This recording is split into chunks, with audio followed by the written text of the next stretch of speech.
ಲಂಚ ಸ್ವೀಕರಿಸುವಾಗ ಲೋಕಾಯುಕ್ತ ಬಲೆಗೆ ಬಿದ್ದ ಶಿರಹಟ್ಟಿ ಶಾಸಕ ಡಾಕ್ಟರ್ ಚಂದ್ರು ಲಮಾಣಿ ಪರಪ್ಪನ ಅಗ್ರಹಾರ ಜೈಲು ಪಾಲಾಗಿದ್ದಾರೆ.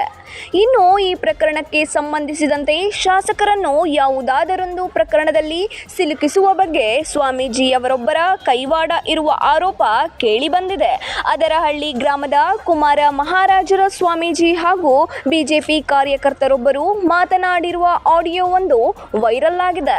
ಅದರಂತೆ ಶಾಸಕ ಡಾಕ್ಟರ್ ಚಂದ್ರು ಲಮಾಣಿ ಬಗ್ಗೆ ನಾನು ಮಾತನಾಡಿರುವುದು ಸತ್ಯ, ಆದರೆ ಲೋಕಾಯುಕ್ತ ದಾಳಿಗೂ ನಾನು ಮಾತನಾಡಿದ ಆಡಿಯೋಕ್ಕೂ ಯಾವುದೇ ರೀತಿಯ ಸಂಬಂಧವಿಲ್ಲ ಎಂದು ಸ್ಪಷ್ಟನೆ ನೀಡಿದ್ದಾರೆ. ಒಳ ಮೀಸಲಾತಿ ಹೋರಾಟದಿಂದ ಪ್ರಾರಂಭ ಇತ್ತು. ಒಳ ಮೀಸಲಾತಿ ಹೋರಾಟಕ್ಕೆ ನಾನು ಬಿಜೆಪಿಗೆ ವಿರೋಧ ಮಾಡಿದ್ದೆ. ಅವಾಗ ಬಿಜೆಪಿಗೆ ವಿರೋಧ ಮಾಡಿದಾಗ ಕಾಂಗ್ರೆಸ್ಗೆ ಫಸ್ಟ್ ವಿರೋಧ ಮಾಡಿದ್ವಿ, ಆನಂತರ ಬಿಜೆಪಿಗೆ ವಿರೋಧ ಮಾಡಿದ್ವಿ ಒಳ ಮೀಸಲಾತಿ ವಿಚಾರವಾಗಿ. ಆನಂತರ ನಮಗೆ ಯಾಕೆ ವಿರೋಧ ಮಾಡಿದ್ರು ಅಂತೇಳಿ ನನ್ನ ವಿರುದ್ಧ ಇವ್ರು ನನ್ನ ತಟ್ಟಾಗಿ ಪ್ರಾರಂಭ ಮಾಡಿದ್ರು.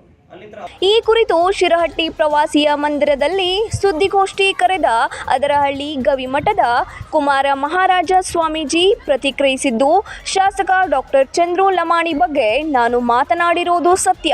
ಆಡಿಯೋದಲ್ಲಿ ಇರುವ ಧ್ವನಿ ನನ್ನದೇ, ನಾನೇ ಮಾತನಾಡಿರುವುದು. 6 ತಿಂಗಳ ಹಿಂದೆ ಚಂದ್ರು ಲಮಾಣಿ ಬಗ್ಗೆ ಮಾತನಾಡಿರೋ ಆಡಿಯೋ ಇದಾಗಿದೆ ಎಂದು ಸ್ಪಷ್ಟನೆ ಕೊಟ್ಟರು. ಮುಂದಿನ ಚುನಾವಣೆಯಲ್ಲಿ ಜನರು ತಕ್ಕ ಪಾಠ ಕಲಿಸಬೇಕು ಎಂದು ಮಾತನಾಡಿದ್ದಾರೆ. ಆದರೆ ಲೋಕಾಯುಕ್ತ ದಾಳಿಗೂ ನಾನು ಮಾತನಾಡಿದ ಆಡಿಯೋಕ್ಕೂ ಯಾವುದೇ ಸಂಬಂಧವಿಲ್ಲ ಎಂದು ಸ್ಪಷ್ಟಪಡಿಸಿದ್ದಾರೆ. ದೂರವಾಣಿ ಮುಖಾಂತರ ಮಾತಾಡಿದ್ರು, ವಾಟ್ಸಪ್ ಕಾಲ್ ಮಾಡಿದ್ರು ಅವರು. ನಿಮ್ಮ ಗಮನದಲ್ಲಿ ವಾಟ್ಸಪ್ ಕಾಲ್ ನನ್ನ ಹತ್ರ ಅದು ಪೂರ್ಣ ಇದೆ. ಅವ್ರು ಎಷ್ಟೊತ್ತಿಗೆ ಮಾತಾಡಿದಾರೆ, ಏನು ಮಾತಾಡಿದಾರೆ ಅಂತೇಳಿ ನನ್ನ ಕಡೆ ಇದೆ. ಅದನ್ನು ವಾಟ್ಸಪ್ ಕಾಲನ್ನು ಮಾತಾಡಿದ್ರು ಅವರು ನನ್ನ ಜೊತೆ ಚರ್ಚೆಯನ್ನು ಮಾಡಿದಾಗ ನಾನು ಅದನ್ನು ಸ್ಪಷ್ಟನೆಯೂ ಕೊಟ್ಟಿದ್ದೇನೆ. ಮತ್ತು ಅದರ ಪರವಾಗಿ ಏನು ಮಾತಾಡಿದಾರೋ ಆ ರೆಕಾರ್ಡು ಕೂಡ ನನ್ನ ಕಡೆ ಇದೆ, ಏನು ತೊಂದರೆ ಇಲ್ಲ. ಅವ್ರು ಏನು ಮಹಾರಾಷ್ಟ್ರ ಮುಖ್ಯದ ಮೇಲೆ ಹಾಕ್ತಾರೋ ಅವ್ರು ಹಾಕ್ತಾರೋ ನಾ ಹಾಕ್ತೇನೆ ಮುಂದಿನ ದಿನಮಾನದಲ್ಲಿ. ನಾನು ಅದನ್ನು ಎದುರಿಸ್ತೇನೆ. ಅವ್ರು ಹಾಕಿದ್ರೆ ಇನ್ನೂ ಭಾಳ ಚಲೋ ಆಗ್ತದೆ, ನನಗೂ ಕೂಡ ದಾರಿ ಆಗ್ತದೆ. ಆದರೆ ಲೋಕಾಯುಕ್ತ ಟ್ರ್ಯಾಪ್ಗೂ ನನ್ನ ಆಡಿಯೋಗೂ ಸಂಬಂಧವಿಲ್ಲ. ಬೇಕಿದ್ದರೆ ಆಡಿಯೋ ಬಗ್ಗೆ ತನಿಖೆ ನಡೆಸಲಿ. ಶಾಸಕರು ನನ್ನನ್ನು ಗ್ರಾಮದಿಂದ ಓಡಿಸಲು ಸಂಚು ರೂಪಿಸಿದ್ದರು.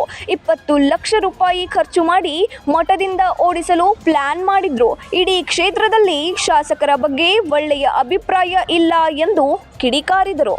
ಉಡಚಪ್ಪ ತಿಗರಿ, 9 ಲೈವ್ ನ್ಯೂಸ್, ಗದಗ್.